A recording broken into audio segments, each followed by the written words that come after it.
सोचिए, एक देश का राष्ट्रपति गिरफ्तार हो जाता है। राष्ट्रपति भवन के बाहर कोई जंग नहीं, आसमान में कोई मिसाइल नहीं और देश की पूरी सेना को भनक तक नहीं लगती।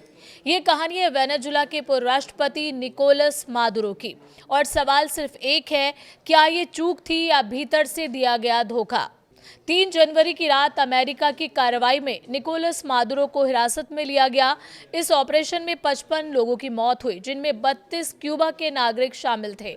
लेकिन सबसे हैरान करने वाली बात ये रही कि वेनेजुला की रेगुलर सेना ना तो रेड अलर्ट पर थी और ना ही किसी सैन्य टकराव की स्थिति में। रिपोर्ट्स के मुताबिक मादुरो की सुरक्षा सिर्फ राष्ट्रपति गार्ड और पर्सनल बॉडीगार्ड यूनिट तक सीमित थी। एयर डिफेंस सिस्टम एक्टिव नहीं किया गया। रडार सिस्टम ने भी कोई बड़ा अलार्म नहीं बजाया। यानी सेना उस वक्त रूटीन मोड में थी, जैसे कुछ होने वाला ही नहीं। यही वो बिंदु है जहां शक की सुई अपनों की तरफ घूमती है। क्या सेना को जानबूझकर अंधेरे में रखा गया? क्या इंटेलिजेंस सिस्टम के भीतर से सूचना पहले ही लीक हो चुकी थी? क्योंकि सच ये है कि जब तक सेना के सीनियर कमांडर्स हरकत में आते, तब तक ऑपरेशन पूरा हो चुका था। राष्ट्रपति भवन सील हो चुका था और मादुरो हिरासत में थे।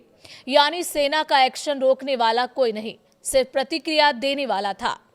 यही वजह है कि मादुरो की गिरफ्तारी के बाद वेनेजुला की अंतरिम राष्ट्रपति डेल्सी ने बिना वक्त गवाए सत्ता की सफाई शुरू कर दी।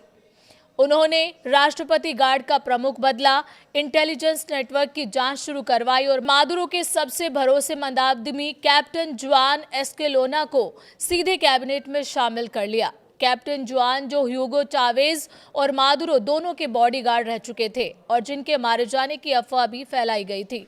तो सवाल अब भी जिंदा है, क्या यह अमेरिका की खुफिया जीत थी या वेनेजुला की सत्ता के भीतर की गद्दारी?